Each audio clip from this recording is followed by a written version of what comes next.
This is a big interview and a big day.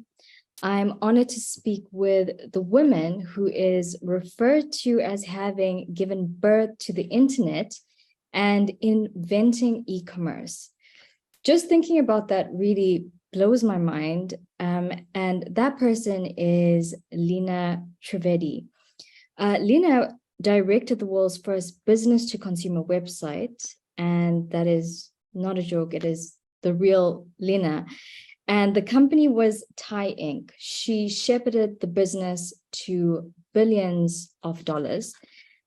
Why now? How did this interview come about? Well, the movie Beanie Bubble, an Apple original, is out in cinemas in selected theaters, and it is also out on Apple. Lina was part of the early success of Thai Inc., the company, the movie written and directed by Kristen Gore, and it's all about the rise and the fall of Beanie Babies. So if you're watching this and you were in the 1990s and you own a Beanie Baby, let us know in the comments as well. Yeah, there we go. So whilst the movie takes us on Ty Warner's journey building the company, he actually originally started off as a frustrated toy salesman until his collaboration with three women who grew his idea into the biggest toy craze in history. One of those women, Lina Trivedi, who is with us today. Lina Trivedi is fictionalized as the character Maya Kumar, played by the stunning Geraldine Viswanathan. And if you're a fan of Succession, it's also really, really cool that Sarah Snook is in the movie, and very smart Robbie, played by Elizabeth Banks. So Lina, I'm so grateful to have you with me today, and you have successfully moved on to work on some incredible projects. You were actually, you created the predecessor to ChatGPT, and this was not acknowledged despite selling over 1 million in sales. And I highlight that point because with your many years at Thai Inc., there seems to be an overarching theme in relation to your experience in tech innovation. And later in this interview, we're going to cover some important topics on supporting women and tech in business and authentically providing them the recognition that is well-deserved. Also focused on social well-being, we have joining us Niten Luthra. Welcome. And you co-founded the company with Niten called Joii.ai. And we'll be hearing more about your work on this towards the end of this interview. But first, Niten and Lina, thank you so much for your time. And Lina, my first question to you is, watching the movie Beanie Bubble, how did you feel seeing such a huge part of your life being played out on the big screen? It's something that I'm still processing. It was actually very difficult to watch when you're looking at it as just a movie. You watch the movie and you're thinking, wow, that girl got the short end of the stick, but then when you put it in the context of that being you, it's hard. It's hard to watch and it's hard to process. And I'm still working on processing it all and still trying to understand how I feel about it. It's not something I saw the movie at the same time that everybody else did. So I was prepared, and I didn't see it coming in terms of having all these feelings and emotions that I have now and needing to go through it very quickly while reporters are calling me and wanting to fact check for what happened, what really happened versus what was portrayed in the movie. But everything that was shown in the movie, I felt that it was pretty, the timelines were shifted a little bit. Like, for example, the movie shows that the character Robbie, who is Patricia in real life, it shows that she left as I was coming in, but there actually was an overlap with Patricia, and I is the one who made the hiring decision to hire me. And I have a lot of memories with Patricia. Patricia is who I saw as the Mrs. Garrett. If you remember Facts of Life, Mrs. Garrett, she was like the Mrs. Garrett to everybody. She was somebody who just held everything together, it felt like, and somebody who I felt that I could go talk to about anything.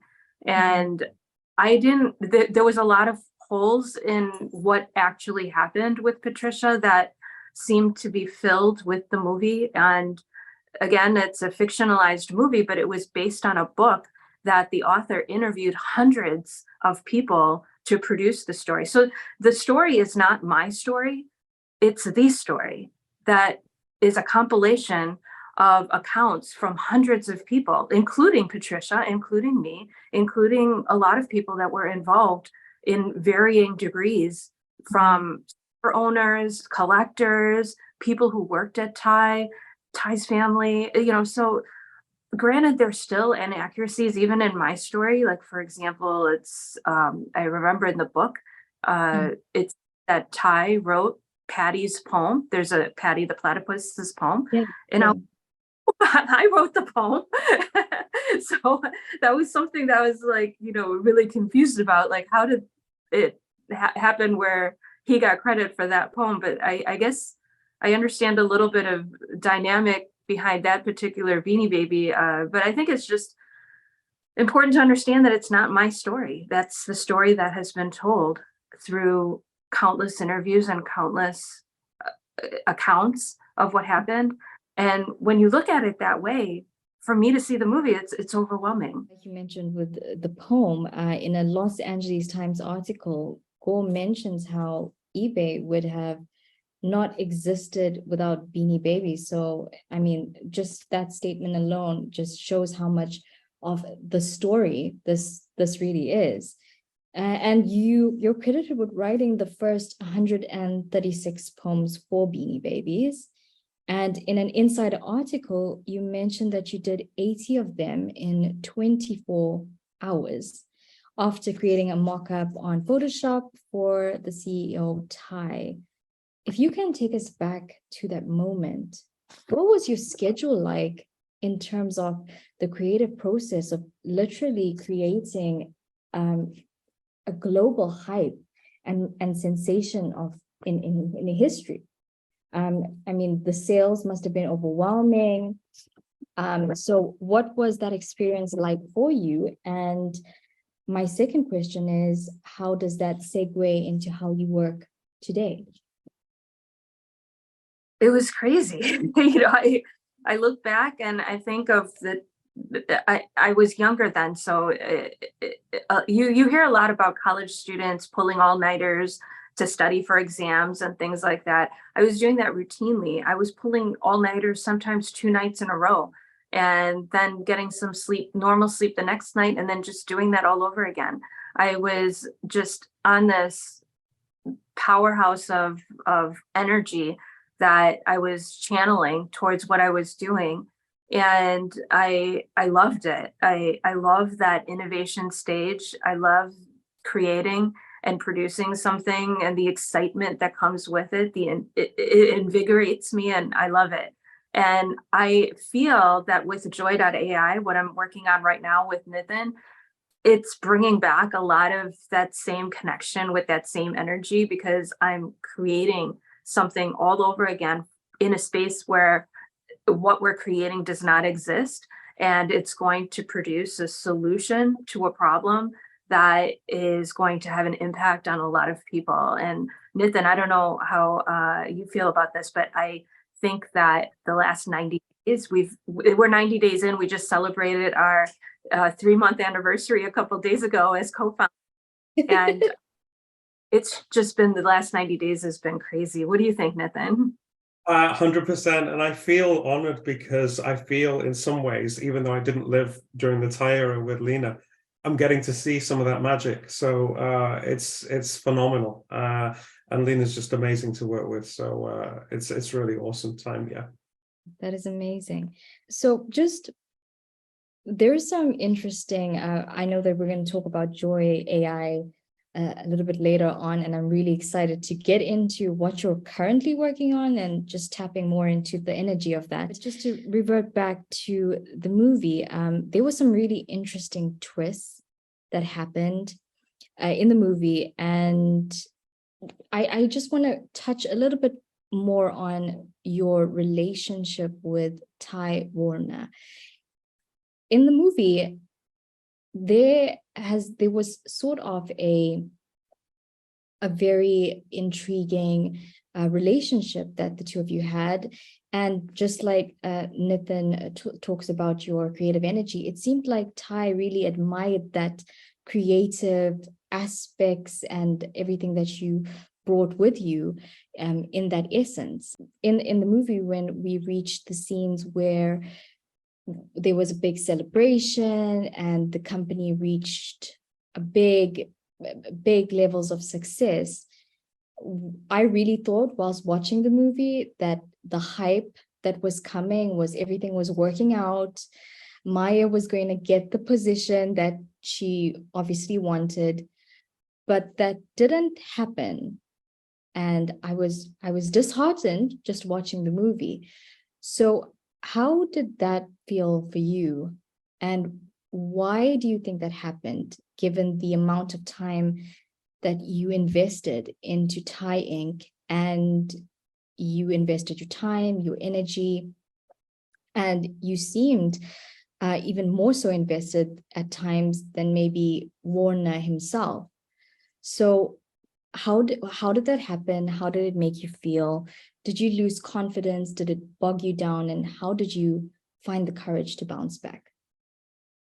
Yeah, there's a lot there to explore, and there's a lot of layers. I feel that there was a lot that we were doing with the internet that Ty didn't really even know we were doing. I think that he just gave us full license to do whatever we were doing, and he just told us, keep doing what you're doing.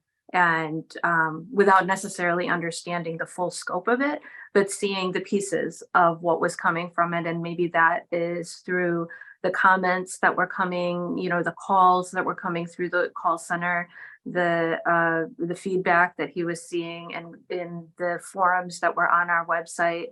And when he said, you know, keep doing what you're doing, and then I'm doing all of these different things that are now being recognized as the first of so many things in technology today, the first form of social engagement, the first trace of e-commerce, the first interaction with from a business to consumer.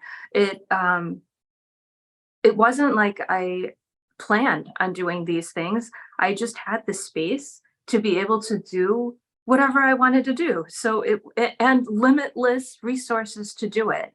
I had an American Express card that was essentially limitless, and I was able to get whatever it was that I felt that I needed, which was an amazing opportunity. I had digital cameras, like the very first iteration of digital cameras. I had Photoshop 1.0. I had Corel Draw, the first iteration of Corel Draw, and the entire suite of Corel software.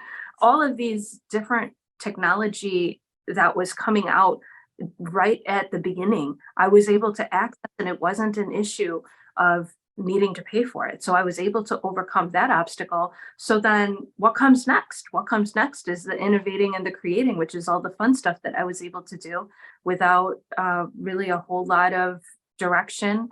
And I think that, you know, when you talk about that scene in the movie where everybody was anticipating that I was going to get the position that didn't exist. It was a position that I wanted to be created. I wanted to be the director of technology. That was the title that I wanted. And my brother was there the whole time. We brought my little brother on before the website was even created. So it was the two of us that were working together. So I wanted a title for him as well. I wanted to have benefits. I wanted to have insurance. I wanted to have all the things that come with being a full-time employee, because even though I was working 60, 70, 80 hours a week sometimes, I was still on paper as a part-time employee. And I wanted what comes with having a normal job, just all of the basic things. I wanted a 401k plan. I wanted all of those things. And it seemed like not too much to ask. And ultimately, I didn't get what I was asking for. There was a counter offer, but it wasn't what I wanted. And I came to the table with what I thought was fair for me and my brother. And I felt that the response coming back with this counteroffer was, this is an excellent salary for someone your age, is what was told to me.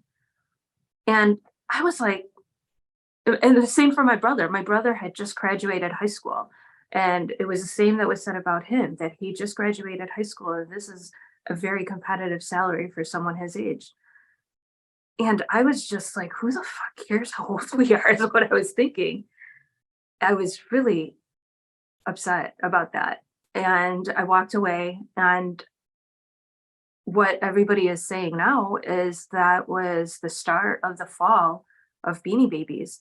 And why did that happen? Because the way I see it, my brother and I, we worked so hard in building social engagement on the website. We were connecting with people, and people were excited to come to the website. People would come to the website sometimes 10 times a day to see what's happening in this world that we created online. And there was an online value to what we created that was not recognized, and that just sort of diminished when we left the site. I watched it for a while. After I left, I was visiting it, thinking, what are they going to do with the diaries? The diaries, we were posting on the diaries 8 times a day, and it was always this excitement. And they did try to carry on the diaries, but it didn't have the same heart. It looked like some corporate executive was just making up things like, a Beanie Baby talking about how it's raining outside, and they're looking out the window watching the rain. And I was thinking, nobody cares about that. The drama is all gone that we're cultivating with all these stories that we were creating. And it was really sad to me to see that go away. And I guess when you look at it from a bird's eye view, that had an effect on sales as well. And there were probably other factors too, in terms of the demand, the supply and demand, not, being mismatched. And I'm sure that had an effect as well. But as far as my role in it, I think that that's something significant that had an impact as well. Lina, just touching on the topic, what you wanted for you and your brother, what do you think in the current landscape, to the same extent, that still happens? And what is the way that you feel it should, how do you think it should be dealt with in this day and age? Do you think it's still something that's very prevalent in terms of how full-time employees are treated versus part-time employees? And how can we sort of bridge the gap? I get calls from a lot of people that ask if I am bitter about what happened, and if, what my feelings are about making $12 an hour while Ty is now a billionaire and on all of the Forbes, the highest ranking earnings and lists and things like that. And I'm not bitter, because how can I be bitter? I agreed to work for the wage that I was making. I wasn't always, it was $12.50, but then I started, I think, at 9 and had a raise to 10. And then, it elevated over the years that I was there. But I agreed to it. I agreed to work for that. And I was enjoying the work that I was doing. And I think that I made a lot of choices that where I was focused on the fact that I was in the role that only one person in our world has the opportunity to be in ever. The internet is only born once.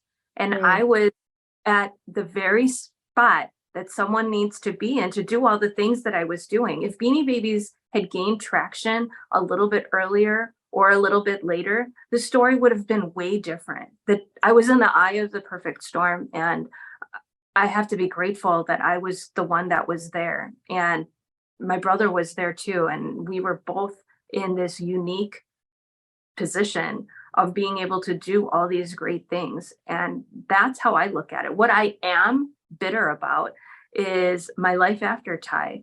And I bring it down to my daughter. My daughter, she's 13 now, but when she was in 5th grade, she always views me as this tech goddess, and she's always talking about all these great things that I have done in tech when we're out at places like Walmart. She'll just start talking about, things that I've done, and I'm like, no, come on, let's go. But she was so excited to be able to take her first tech class, which was Lego robotics. It sounded so fascinating and so exciting, and she was just so pumped to take this class. And within 10 days, she wanted to quit. And I was like, why? You were so excited about it. Why do you want to quit? And she said that the class is broken up into small groups. Each group has 3 boys and 3 girls. And in every group, all the boys are taking over. And all she does is stand there, and nobody lets her talk. Nobody listens to any of the girls' ideas. And it's not fun. She'd rather just stay home and play games, her video games. And it was a huge WTF moment for me, because it's happening to our children. That experience that I just described that my daughter went through is what I went through my entire career after leaving Thai. I feel that I have so many stories that illustrate the unfairness that exists in the tech industry, that it's ridiculous, and it's sick, it's disgusting, it's gross. And that's what I'm bitter about. Lina, just to touch on that, the unfairness and that experience of your daughter and what you experienced after leaving Thai Inc. It takes me back to the movie where Robbie, in particular, that's another interesting twist, where at the end of the movie, all 3 women are seen or placed in a very triumphant position. And Robbie, at the end, outsmarts Thai and becomes an irreplaceable partner to him. And it sort of shows that cutthroat interaction between men and women that you also speak of in the business world. What do you feel has changed versus the 1990s? Because you say that you've still experienced so much of it after leaving Thai Inc. And your daughter is experiencing it. So what has changed from then till now? And what do you think still needs to change? And how do we stand up for ourselves? And what is your best advice moving forward into that? I think that the movie was accurate in that sense. Patricia Robbie, she was triumphant in the position that she held. She navigated her waters very well. And I heard that she's done very well for herself. I also, as soon as we left Thai, we started a firm, and we were doing great. There was a lot of excitement behind what we were doing. The landscape was wide open. We were approaching companies right when the internet was starting to become a thing, where big corporations were like, we need to do something on the internet. And I was coming to the table with years and years of experience. So I was able to just grab up all kinds of different fun and exciting projects. But just like how my daughter's story was about the Lego robotics class, it felt like there was a moment in time where, well, granted, there was the dot-com burst. So there was a little bit of chaos that occurred over a period of time through the dot-com bubble crashing. And outside of that, though, there was a big air of, okay, the boys have arrived. We've got it from here, because now Facebook becomes this big thing. And all of these big brands that we know today became this big thing. eBay, which gained its traction from me ushering all of our collectors to go to eBay, is now a big thing. And I still was making a lot of, doing a lot of great things, but I feel that I haven't seen the Barbie movie, but I know that there's a juxtaposition between the Barbie world and the real world. And I feel that my entire life after Thai was producing this bubble where I was able to innovate and create in my own space, yet still be barricaded from what was going on in the real world. So that way I was able to still do all the things that I love. And now everybody is looking at these things that I did, like Wordbotic. Everyone is calling it the predecessor to ChatGPT. And I did that almost when ChatGPT came out. I was looking at it and I was like, okay, because it felt like something that I have already sort of done. Now I'm working on AI, and Joii.ai, I feel, is going to revolutionize the way that people connect with one another. And I'm really excited about that. But there is still so much unfairness and inequality that exists with a lot of different groups of people. But I think what is starting to become different now is that people are recognizing it. I think that there were decades where it just was not acknowledged or recognized. And I think Niten can actually speak on that, because he's one of the men that I feel understands that there is an issue, but we need to explore what the issues are, because people like Niten don't totally understand what the issues are. So there is a need for people to listen and hear from people like me on what the challenges really are, so that we can begin to fix it. I don't know, Niten, do you have anything to say about that?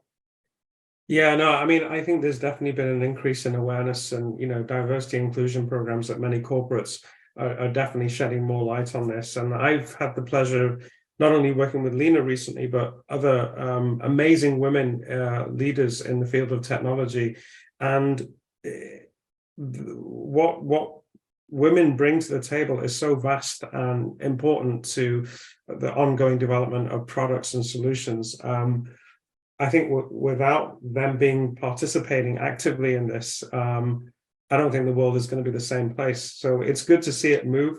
I think Lina's point is valid, though. There's a lot more work to be done. And, as Lina's been explaining her story to me, honestly, I can't imagine what it would have been like to have gone through what she went through. Her journey is incredible. And, hopefully many young women will appreciate some of the hurdles that Lina went through, and hopefully will be able to avoid some of those as people move forward. Lina, as Niten has said, you have most certainly been an inspiration for many women out there, including myself. When I watched the movie, when I read some of your articles, I was very inspired by the work that you have done, which is groundbreaking, revolutionizing work. And how can we really work towards recognizing women like yourself and supporting women like you instead of tearing them down? How do we work towards giving them the recognition they truly deserve? I think it starts with the women. I think women allow themselves to be put aside, and there is an element of us not sitting down, of us continuing to stand up, continuing to push forward, continuing to fight for what's right, and voicing the inequalities and the injustices, as opposed to just sitting down at the end of the day, having wine with our girlfriends and talking about it, because then it just stays in that little bubble and nobody hears about it. And we, as women, I feel like if I were to talk to you about some of the injustices that I have dealt with, you'll be horrified, but you'll get it. You'll understand. You'll be like, yeah, I could see that, because you've experienced it too. How do we take our experience and put a spotlight on it so that these corporations that are trying to figure out what the solution is even understands what the problem is? Because I don't think that the problem has really truly been articulated. We talk about there's a huge dialogue right now about childcare being a benefit, just like health insurance, just like, all of the other benefits that we have. And it's a dialogue that is stemming from a conversation about how childcare is an economic issue. It's a business issue. It's not a woman's issue. And that dialogue it stems from this conversation that we're having. We need women, and there are a lot of champions of that particular challenge, that are voicing the rationale behind why childcare is a corporate issue, why it's an economic issue, why it's a business issue, and why the economics of childcare need to be addressed in from a business standpoint. And there's a lot more issues. There's other issues too. Let's talk about it. Let's bring it to the forefront. Let's comment about it. Let's figure out how we're going to bring all of those stories out there. When I talk about my story, there's hundreds of women commenting about how the story resonates with them and how they bring forward some of their own ideas of things that have happened to them and how all these dots connect with each other. We need to do that. We need to continue doing that. We need to continue commenting and stop being silent and stop being, the role that we take where we are just going to, this is just how the world is, and I'm going to just work within it. We need to stop doing that because it doesn't have to be the way the world is. I completely agree with you. And Lina, you have been a great example of that. You are so transparent and authentic, even with on your social media, for example. I mean, in your last Instagram post, you challenged an article that was written about you. And with your groundbreaking success, it's without a doubt, there will be negativity that lurks in the corners and irrelevant or irresponsible communication. And like you said, journalism that resurfaces when amazing stories are brought to light. So I do want to just ask you, I think one of the main themes or topics with what you just said is being authentic, with the pandemic coming to an end, with also AI developing at the fast rate that it is, there's a lot of sources, there's an overload of information. And what I think a lot of people, myself included, are looking for is authentic and responsible communication that is at the forefront to lead the future generations, children, families, and to really be a part of that movement. How can we work together, and how can men and women work together to really make that a possibility so that the children of the future can really enjoy a world where creativity is encouraged without limits? I think that, when we're talking about the Wall Street Journal piece, the reporter, I think I would like to believe he didn't have the intent to produce a piece that had that reaction from me. I think that he wrote a lot of very positive things about what I did. But the bottom line is, because women are so crippled right now, that when you take something like, a charge that I had over 25 years ago and put it in the same sentence as me being the co-founder to Joii.ai right now, it's insulting, it's demeaning, and I'd like to believe that wasn't his intent, but I think it comes from the fact that a lot of people don't understand what women have been, the experience of the woman, that the life that we have been living in a system that has us crippled, yet we have to continue functioning while we're disabled. And I believe that if Charles Passy understood that experience a little bit better, that he might have taken a different tone. If someone is trying to dig into my past to find things to discredit me, I don't think they would have trouble finding it, because I have an arrest record that is massive from the 90s.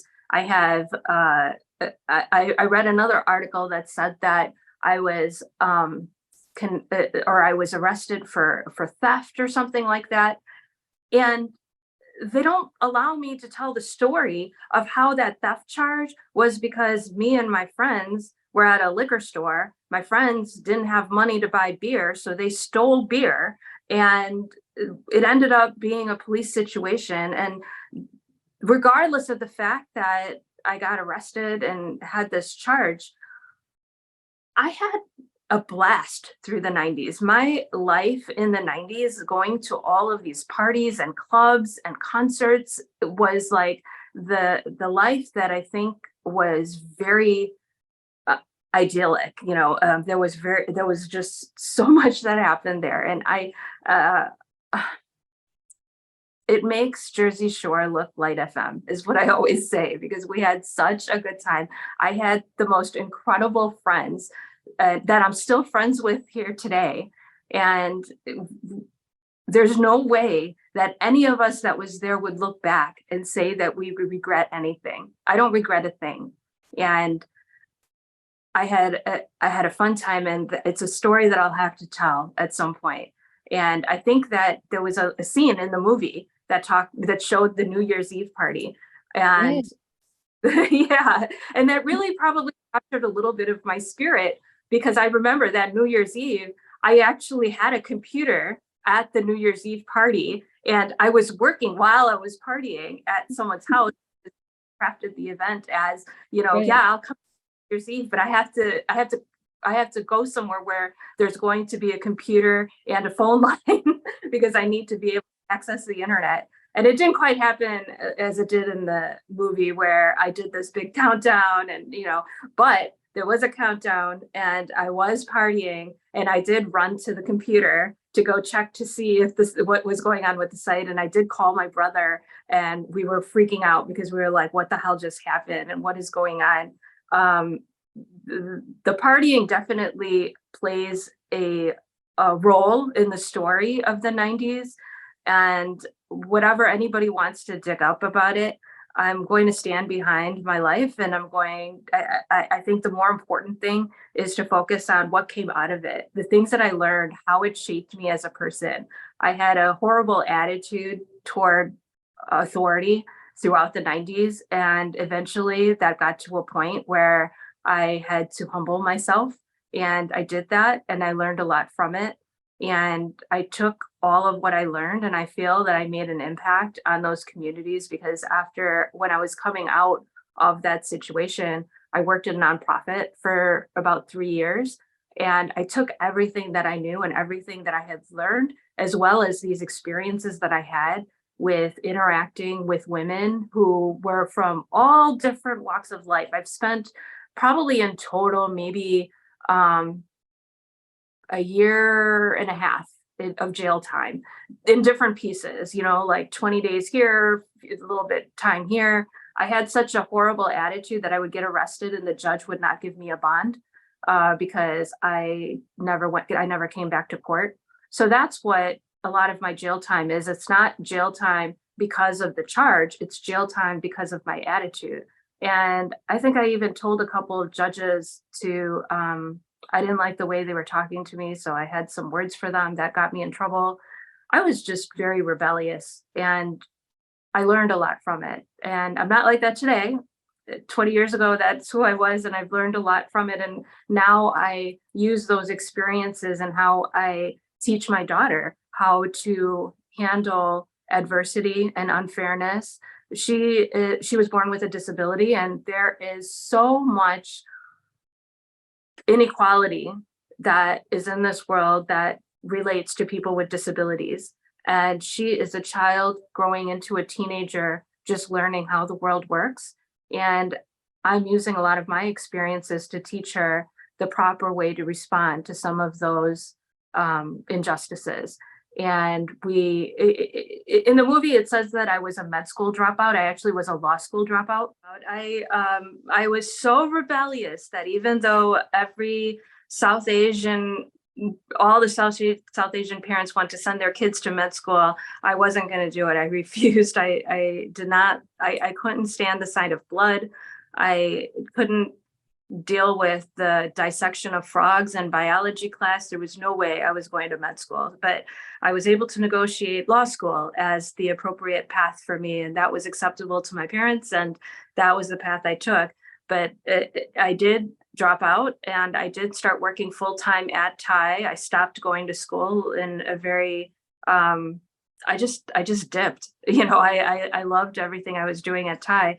But what I was getting at is that I teach my daughter how to navigate the injustices in a better way than maybe I had when I was younger.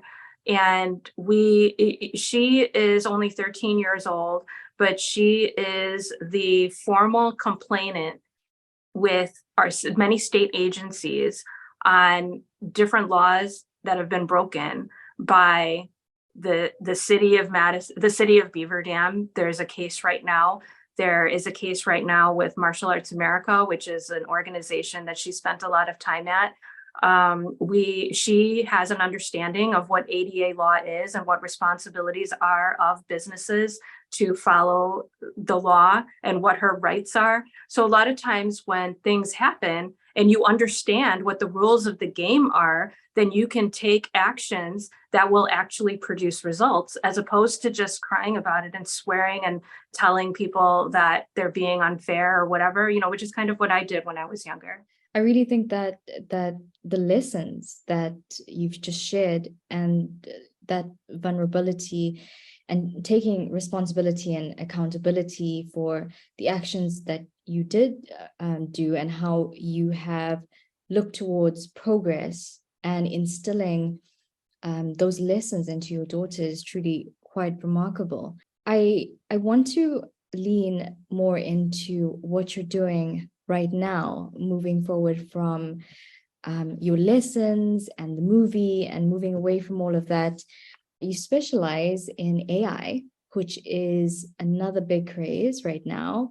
ChatGPT, as you mentioned, Wordbotic, I think that was the predecessor to ChatGPT. And now you have co-founded with Niten, Joii.ai. So tell me more about Joii.ai. I did watch a clip on the website. I think it's remarkable. Loneliness, social disconnection after the pandemic. I know I had trouble just going back out there into the world again and just thinking, like, where do I go from here? I've been cooped up in the house for such a long time. So tell me more about Joii.ai. Nithin, tell them about it. Okay, sure. So the premise of Joii.ai is really all about how do we do life together? Many of us are very busy. We have responsibilities. I think I'm probably working harder now than I ever have in my life. And I never thought that day would come where I could say that, but it's the truth. Also, people are geographically very dispersed. And, when you think about what we take away from this world, what we take away is the quality of our experiences. It's not the house that we built, the cars that we drive, the money that we have in the bank. It's the quality of the experiences. And that really comes through social engagement with the people that matter most, which are friends and close friends and family. So Lina and I got together 3 months ago, and we were having some very casual conversation about this concept, and we recognized that the problem's huge, as you can probably appreciate. And we said, what can we do to remediate this problem? How can we fix it? And in true form, Lina, the visionary that she is, talked a bit about how can we adopt AI, because AI is the big thing right now. And how can we bring AI into this? So effectively, what we have done to address this problem is to incorporate AI. And how we do that is we have something called DigiMe, which effectively is a replica of yourself. So you would have this replica that you would train. You would have control of the replica. The replica would get to know you, ask pertinent questions about your likes, dislikes, points of view on certain things. And as you train that through gamification, you'll get to a point where that replica will engage with the replicas of family and close friends. And as they engage in banter, that banter will be very entertaining, and there's a high likelihood that you will want to participate in the banter. So, Lina, for example, and I, if we're engaging, Lina might call me and say, your DigiMe said this, that's really interesting, and we'd engage in banter. But also it would create opportunities for Lina and I to engage more on the phone, in person, and so on and so forth. There's so many use cases for this that the list is more than an arm length in terms of the things we could do with it. But in essence, it's about bringing people together a lot more. And when we think of social media today, the proliferation of it, it's all about a like and a swipe, and that's really not connectedness. And connectedness is so much deeper than that. So we strongly believe that people need to do life together to avoid the consequences of mental illness, physical illness. These are all of the effects of loneliness and isolation. And we believe our solution that we want to bring to the market is going to really help people keep those connections, maintain them, strengthen them, grow them, and effectively ensure that people are in each other's lives. And we also want to bring a feature where we track social connectedness so that people know how often they've been able to engage and prompt them to keep those relationships tight by engaging more. Lina, I'm sure you have a lot more to add, but that's my point of view. Amazing. I just love it. It's so exciting, and I'm really excited about developing it. I think when you think about Facebook and Instagram, we have thousands of followers, thousands of friends, but we really don't know who any of them are. And when I pull up my Facebook feed, I don't see things from my brother. I don't see things from my best friends. How do I stay connected with them? It's not Facebook. It's not Instagram. It's not any of these social media products that are out there right now. And the issue is real. I feel that my daughter, she just had a hospitalization that lasted 7 months, and it just took our whole life into a whirlwind. And this very issue of her feeling disconnected and disengaged with people played a huge role in that. And I see the struggles that she has with trying to connect with people. And this is the future, our children. Yeah, and I also see it in my peers and my parents and everybody else is struggling to connect with the people that they truly care about. We can say, oh, I love my brother, I love my besties, I love my other people in my family. But I talk to them maybe like once a month, and that's so sad to me because there are so many opportunities that exist where we could potentially connect. One of my favorite examples that I love bringing up is when we talk about I'm going to the store, I'm going to go to Target, and if the DigiMe, the digital version of any of my friends were to tell them that, hey, Lina is going to be at Target this afternoon, they probably have to go to Target too. They could just pop up at Target and we'll end up going to the Target Cafe, having some coffee or whatever and hanging out. And it would be a social connection that wouldn't have otherwise happened. Our technology is focused on our inner circle of close friends and family and how we can elevate the quality of those relationships by leveraging AI and some of the technology. It's a beautiful thing for me to see the problem that technology created and producing a solution that technology is going to solve. That is amazing. Is it already public, or is it going to be released? Is there a launch date? When can we expect to use this site? It's in development now. I'm so excited about it. I'm creating it now. Literally, these all-nighters that I'm doing right now is working on Joii.ai, and I'm so excited about it. We have a website, Joii.ai, Joii.ai, and people can sign up on our waiting list to become a beta tester. We're inviting people to come and just test it out when it's ready. We're not quite at that stage to have it ready, but we are looking at launching it this year. Amazing. I'm really curious. Is Joii.ai, how did that name come about? Is it because it's joy with social connection and loneliness? How did that come about? Oh my gosh, the name of our company was such a journey for me and Niten. But for me, Joii.ai did resonate with me because of that. I was like, what are we doing? We are bringing joy back, because I felt that the world is missing that. We've become disconnected with joy. And, you know, Beanie Babies brought joy to people. And that's what I loved about Beanie Babies, and seeing all of the stories that came from people talking about the experiences that Beanie Babies kind of augmented and the joy that it brought to them. There are so many stories of that. And we don't have that. I don't feel that in our world right now. And that meant to me, and we spelled it Joii, because I felt this sort of, the two eyes represent people, you know, two people. And we haven't yet crafted our final branding, but the way that I see it, those two eyes are going to end up somehow being, it's really rough, you know, because we're brainstorming our branding right now. And that's why it was important to me to spell it as Joii.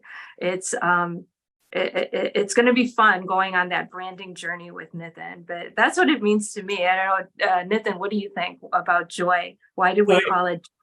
I love the name. I mean, we always wanted this to represent positivity. We think that, you know, the fabric of society has been really impacted by the proliferation of social media, and we believe that what we're doing brings joy back to people. You know, happiness is really the pursuit of happiness is really about community and being involved with other people. And for us, I think that's why when Lina, and I give full credit to Lina, because Lina mentioned the name, and initially I was like, you know, not quite convinced, but as we talked about it more, I'm like, yeah, I love it. It's perfect. We should go with it. One thing I would like to just add, though, very quickly to the audience who will be watching the podcast, is that we're not like character.ai. We're not you know, creating a synthetic companion. We're creating something that helps people foster more in-person and, you know, relationships in a variety of different ways. So that's one thing that's very different. And we're not a social media play in the sense that there's going to be thousands of people that you're going to connect with through us. This is really about your core, and that's what we're really focused on. Lina and Niten, thank you so much for talking with me today. It has been such a pleasure. We have covered such important topics, and I really hope the audience listening is inspired in so many different ways with Joii.ai that's coming, with, you know, just supporting women, their efforts. I hope we see lots more progress in this area in terms of diversity. And if you haven't watched the Beanie Bubble, the movie, it's amazing. Niten, have you watched the movie yet? I have, in fact, Lina and I watched it the same day. Lina, I think, was at a theater watching it, and I got a chance to watch it on Apple TV. And let me tell you, I couldn't get away from the screen. You know, food, meals, regardless, that was less important. What was important was watching the movie. And I got to experience Lina, you know, on the screen, and what I saw is the similarities were just unbelievable. I mean, it was a surreal experience for me, if I'm honest. Yeah, amazing. I watched it last Saturday, and it was such a great experience. So if you haven't watched the movie yet, I hope there hasn't been too many spoilers in this interview. What I suggest is go watch the movie first and then come back to this interview. So save the interview and come back, because it'll be a whole lot more enlightening. And thank you again, Lina and Niten, for your time. It's been amazing. And for the future, I wish you both the very best on your new ventures with Joii.ai. Thank you.